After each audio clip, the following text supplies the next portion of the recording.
ओम शांति। आज 2 अप्रैल 2023 की प्रातः मुरली सुनेंगे। अव्यक्त बाप दादा रिवाइज कोर्स 18 फरवरी 1994 की मुरली है। मुरली का सार है, स्वमान की स्मृति का स्विच ऑन करने से देहभान के अहंकार की समाप्ति। आज अकाल मूर्त बाप सभी अकाल तख्तधारी, विश्व कल्याण के ताजधारी, मस्तक में चमकते हुए बिंदी के तिलकधारी बच्चों को देख रहे हैं। हर एक तख्तधारी भी हैं, ताजधारी भी हैं, तिलक भी सभी का चमक रहा है। सभी के मस्तक बीच आत्मा बिंदी सितारे के समान दिखाई दे रही है। आप सभी भी अपने तख्त, ताज और तिलक को देख रहे हो। सारी सभा बाप दादा को ताज और तिलकधारी तख्त नसीन दिखाई दे रही है। ये अलौकिक सभा कलयुगी राज्य सभा और सतयुगी राज्य सभा से कितनी न्यारी और प्यारी है। तो ऐसी सभा की अधिकारी आत्माएं कितनी प्यारी हैं। आप सभी को भी अपना ये तख्त, ताज और तिलकधारी स्वरूप प्यारा लगता है ना। जब अकाल तख्त नसीन, अकाल मूर्त, श्रेष्ठ आत्मा स्थिति में स्थित हो, तख्त पर बैठते हो, तो यह स्थिति कितनी श्रेष्ठ है। सभी के श्रेष्ठ स्थिति की झलक इस सूरत को फरिश्ता बना देती है। साधारण सूरत नहीं, फरिश्ता सूरत। तो फरिश्ता सूरत भी कितनी प्यारी है। फरिश्ते सभी को बहुत प्यारे लगते हैं, क्योंकि फरिश्ता सर्व का होता है, एक दो का नहीं। बेहद की दृष्टि, बेहद की वृत्ति, बेहद की स्थिति वाला है। फरिश्ता सर्व आत्माओं के प्रति परमात्मा संदेश वाहक है। फरिश्ता अर्थात सदा उड़ती कला वाला। फरिश्ता अर्थात सर्व का रिश्ता एक बाप से जुटाने वाला। फरिश्ता अर्थात डबल लाइट, देह और देह के संबंध से न्यारा, हल्का। फरिश्ता अर्थात सर्व को स्वयं की चलन और चेहरे द्वारा बाप समान बनाने वाला। फरिश्ता अर्थात सहज और स्वतः, अनादि और आदि संस्कार सदा इमर्ज स्वरूप में दिखाने वाला। फरिश्ता अर्थात निमित्त भाव, निर्माण स्वभाव और सर्वप्रति कल्याण की श्रेष्ठ भावना वाला। ऐसे फरिश्ते हो ना। फलक से कहो हम नहीं होंगे तो कौन होगा। फलक है ना। तो बाप दादा ऐसे फरिश्तों की दरबार देख रहे हैं। सिर्फ इसी स्वमान में स्थित रहने से देहभान स्वतः ही समाप्त हो जाएगा। बाप देखते हैं कि बच्चे देहभान को छोड़ने की बहुत मेहनत करते हैं। एक देहभान के रूप को छोड़ते हैं तो दूसरा आ जाता है, फिर दूसरे को छोड़ते हैं तो तीसरा आ जाता है। लेकिन छोड़ना सदा मुश्किल होता है और धारण करना सहज होता है। तो बाप दादा कहते हैं कि स्वमान में सदा रहो। जहाँ स्वमान है वहाँ देहभान आ नहीं सकता। तो छोड़ने की मेहनत नहीं करो, लेकिन स्वमान में स्थित रहने का अटेंशन रखो। और संगम युग पर स्वयं बाप द्वारा कितने अच्छे अच्छे स्वमान प्राप्त हैं। प्राप्त करना नहीं है, प्राप्त है। अपने स्वमान की लिस्ट निकालो। कितनी बड़ी लिस्ट है। सारे कल्प में कितने भी स्वमान अर्थात टाइटल्स किसी भी नामी ग्रामी आत्मा के हो, चाहे राजनेता हो, चाहे अभिनेता हो, चाहे धर्मात्मा हो, चाहे महान आत्मा हो, उनके अगर टाइटल गिनती भी करो तो आपके स्वमान की लिस्ट से ज़्यादा हो सकते हैं। और रोज सवेरे सवेरे बाप दादा स्वमान की स्मृति दिलाते हैं। स्वमान में स्थित कराते हैं। रोज भी एक नए ते नया स्वमान स्मृति में रखो तो स्वमान के आगे देहभान ऐसे भाग जाता जैसे रोशनी के आगे अंधकार भाग जाता। ना समय लगता, ना मेहनत लगती। तो बार बार भिन्न भिन्न देह भान को मिटाने की मेहनत क्यों करते हो? स्वमान की स्मृति का स्विच ऑन करना नहीं आता है क्या? कितना भी गहरा काला बादल सूर्य की रोशनी को छिपाने वाला हो, लेकिन आपके पास ऑटोमेटिक डायरेक्ट परमात्मा लाइट का कनेक्शन है। डायरेक्ट लाइन है ना? लाइन क्लियर है या लीकेज है? किसका लिंक होता है लेकिन लीकेज हो जाती है? तो डायरेक्ट लाइन कितनी पावरफुल होती है। डायरेक्ट कनेक्शन है या इनडायरेक्ट है? सभी की डायरेक्ट लाइन है ना? सभी को डायरेक्ट लाइन मिल गई है। फिर तो एक बादल क्या, सारे बादल आ जाए, अंधकार कर सकते हैं क्या? स्मृति का स्विच डायरेक्ट लाइन से ऑन किया और इतनी लाइट आ जाएगी जो स्वयं तो लाइट में होंगे ही, लेकिन औरों के लिए भी लाइट हाउस हो जाएंगे। ऐसे होता है ना? अनुभवी हो ना? लेकिन कभी कभी अनुभव को किनारे रख देते हैं। सहारा मिला है, लेकिन कभी कभी सहारे के बजाय किनारे हो जाते हैं। मेहनत लगती है क्या? सदा नहीं लगती, कभी कभी लगती है।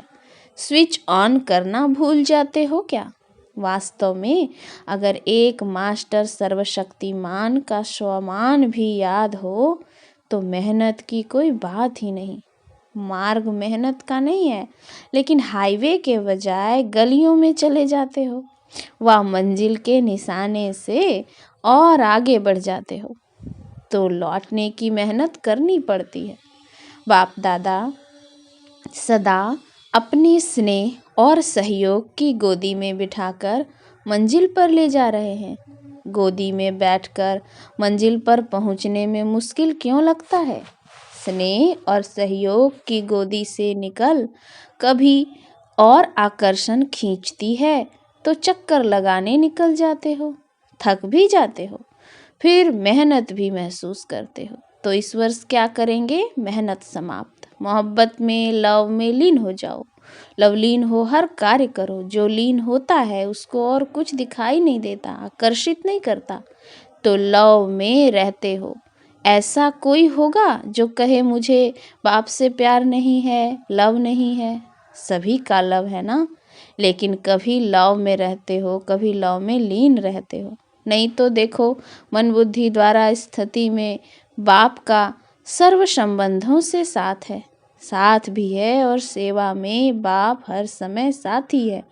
तो स्थिति में साथ है और सेवा में साथी है। जहाँ सदा साथ भी है और साथी भी है तो वहाँ क्या मुश्किल है? परमात्मा की महिमा ही है मुश्किल को सहज करने वाला। ऐसे बाप आपके साथ है और साथी है तो मुश्किल हो सकता है। फिर क्यों मुश्किल करते हो? समय प्रमाण बाप स्वयं हर बच्चे को सर्व संबंधों की ऑफर करते हैं। जैसा समय वैसे संबंध से साथ रहो व साथी बनाओ। कोई समय तो संबंध से साथी बनाते हो और कोई समय साथी को किनारे कर देते हो। फिर कहते हैं कि अकेलापन फील होता है, चलते चलते अकेलापन लगता है। और अकेलापन होने से क्या होता है? अपनी श्रेष्ठ जीवन, साधारण जीवन अनुभव होती है। फिर कहते हैं बोरिंग लाइफ हो गई है, कुछ चेंज चाहिए। एक तरफ बाप दादा को खुश करते हैं कि हम तो कंबाइंड हैं। कंबाइंड कभी अकेला होता है क्या? बड़ी अच्छी अच्छी बातें करते हैं, बाबा हम तो हैं ही कंबाइंड। फिर 15-20 वर्ष बीतता तो कहते हैं चेंज चाहिए, अकेले हो गए हैं। वैसे भी देखो, दुनिया में अगर चेंज चाहते हैं तो कोई सागर के किनारे पर जाकर सो जाते, कोई मनोरंजन में चले जाते, डांस करते, कोई गीतों की मौज में मौज बनाते हैं, कोई कंपनी या कंपेनियन का साथ लेते हो। यही करते हो ना? खेल करते हो, खेलों की दुनिया में बगीचों में चले जाते हैं। यहाँ ज्ञान सागर का किनारा है, यह भूल जाते हो। अगर सागर पसंद है तो सागर के किनारे बैठ जाओ। बाप ज्ञान सागर है ना, बाप कंपेनियन नहीं है क्या? उससे मज़ा नहीं आता है कि समझते हो बिंदी से क्या मज़ा आएगा। आप सभी को सदा बहलाने के लिए तो ब्रह्मा बाप भी अव्यक्त हुए, लेकिन यहाँ तो सदा का साथी चाहिए ना। जब भी अपने को अकेलापन अनुभव करो तो उस समय बिंदु रूप नहीं याद करो, वह मुश्किल होगा, उससे बोर हो जाएंगे। लेकिन अपने ब्राह्मण जीवन की भिन्न भिन्न समय की रमणीक अनुभव की कहानियाँ स्मृति में लाओ। अनुभव की कहानियों का किताब सभी के पास है। जब बोर हो जाते हो तो नॉवेल्स पढ़ते हैं ना, तो आप अपने कहानियों का किताब खोलो और उसे पढ़ने में बिजी हो जाओ। अपने सम्मान की लिस्ट को सामने लाओ, अपने प्राप्तियों की लिस्ट को सामने लाओ। ब्राह्मण संसार के विचित्र प्रैक्टिकल कहानियों को स्मृति में लाओ। जैसे अपने को चेंज करने के लिए समाचार पत्र पढ़ने का भी आधार लेते हैं, तो ब्राह्मण संसार के कितने अलौकिक समाचार आदि से अब तक देखे हैं व सुने हैं। समाचार पत्र भी आपके पास है। कईयों को पेपर पढ़ने के बिना चैन नहीं आता है, पेपर भी आपके पास है। पेपर पढ़ो। डांस और साज तो जानते ही हो, बिना थकावट के डांस करते हो। मनमना भाव होना ही सबसे बड़ा मनोरंजन है, क्योंकि सर्व संबंधों का रस व अनुभूतियाँ करना ही मनमना भाव है। सिर्फ बाप के रूप में या विशेष 3 रूपों के संबंध से अनुभव नहीं है, लेकिन सर्व संबंधों के स्नेह का अनुभव कर सकते हो। संबंधों से याद तो करते हो, लेकिन फर्क क्या हो जाता है? एक है दिमाग से नॉलेज के आधार पर संबंध को याद करना, और दूसरा है दिल से उस संबंध के स्नेह में, लव में लीन हो जाना। आधा तो करते हो, बाकी आधा रह जाता है। इसीलिए थोड़ा समय तो ठीक रहते हो, थोड़े समय के बाद सिर्फ दिमाग से ही संबंध को याद किया तो दिमाग में दूसरी बात आने से दिल बदल जाता है। फिर मेहनत करनी पड़ती है। फिर क्या कहते हो, हमने याद तो किया, बाबा मेरा कंपेनियन है, लेकिन कंपेनियन ने तोड़ तो निभाई नहीं, अनुभव तो कुछ हुआ नहीं।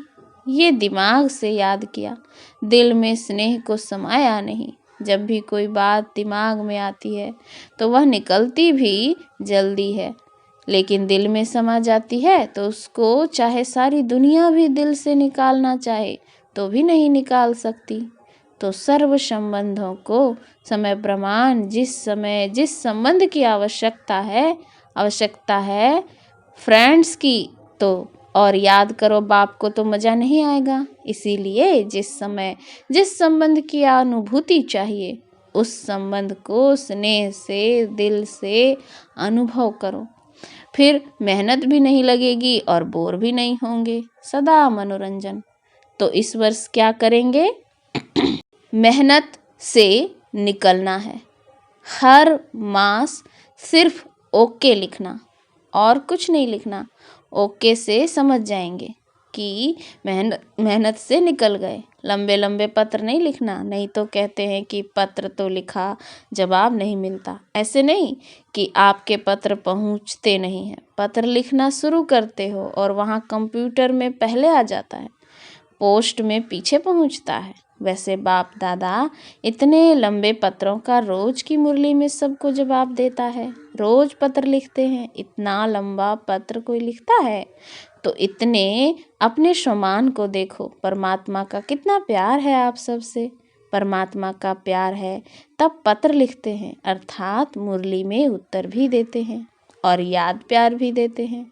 अगर कोई भी क्वेश्चन उठता है या कोई भी समस्या सामने आती है तो मुरली से रिस्पांस मिलता है। तो फिर कभी शिकायत नहीं करना कि उत्तर नहीं आया, बाकी अच्छा करते हो। जो दिल में बात आती है वो बाप के आगे रखना, अर्थात दिल से निकाल दिया। वो भले करो लेकिन शॉर्ट लिखो। पत्र जब लिखते हो तो उसी समय दिल तो हल्की हो जाती है ना, क्योंकि दे दिया ना। फिर दूसरे दिन की मुरली उस विधि से देखो कि जो मैंने पत्र लिखा उसका उत्तर क्या है। रेस्पॉन्स मिलता तो है ना। बेहद का बाप है तो पत्र भी बेहद का लिखेगा, छोटा थोड़ी ही लिखेगा। बाप दादा ने देखा कि चारों ओर के डबल विदेशी बच्चे सेवा में अच्छी लगन से लगे हुए हैं, एक एक को देखते हैं तो हर एक एक दो से प्यारे लगते हैं। अगर नाम लेंगे तो कितने नाम लेंगे।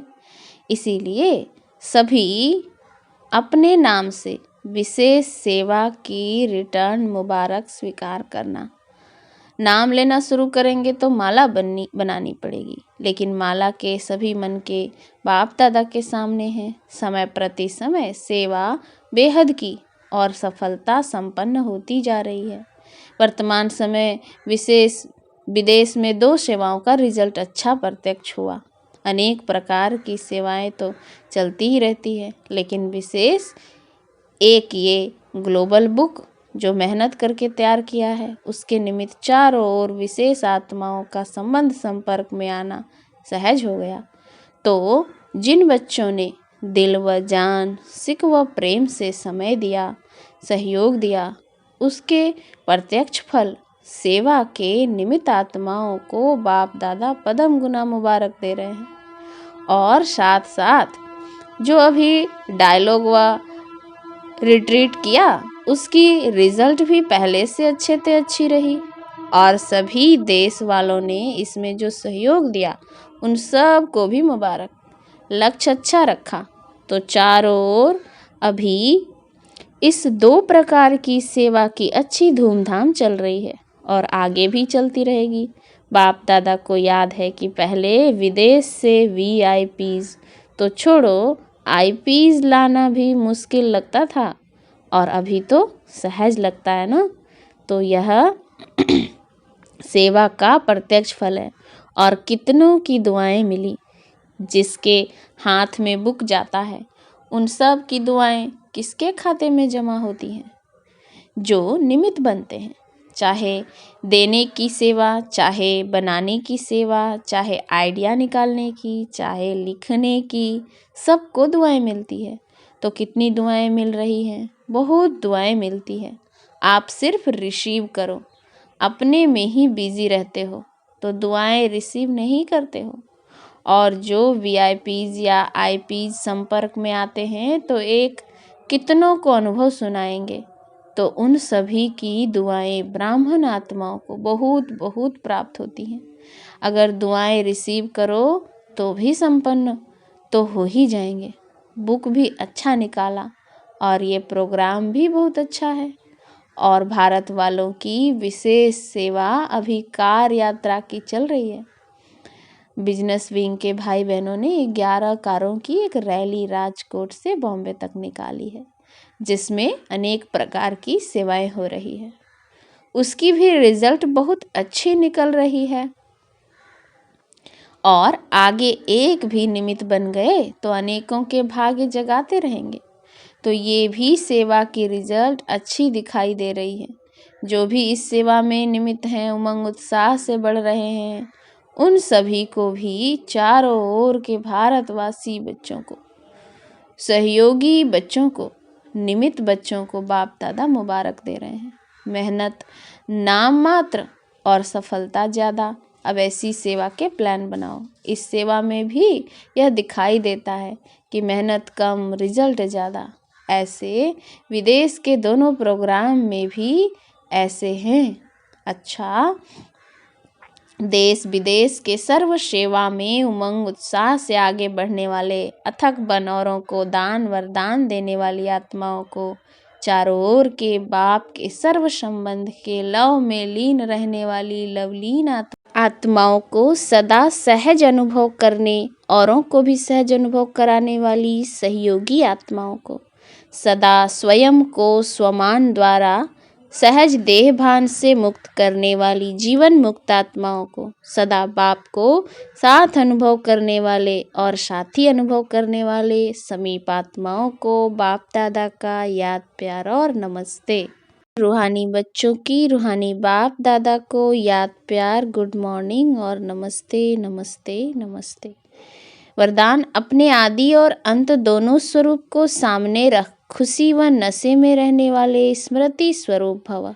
जैसे आदि देव ब्रह्मा और आदि आत्मा श्री कृष्ण दोनों का अंतर दिखाते भी साथ दिखाते हो, ऐसे आप सब अपना ब्राह्मण स्वरूप और देवता स्वरूप दोनों को सामने रखते हुए देखो कि आदि से अंत तक हम कितनी श्रेष्ठ आत्माएं रही हैं।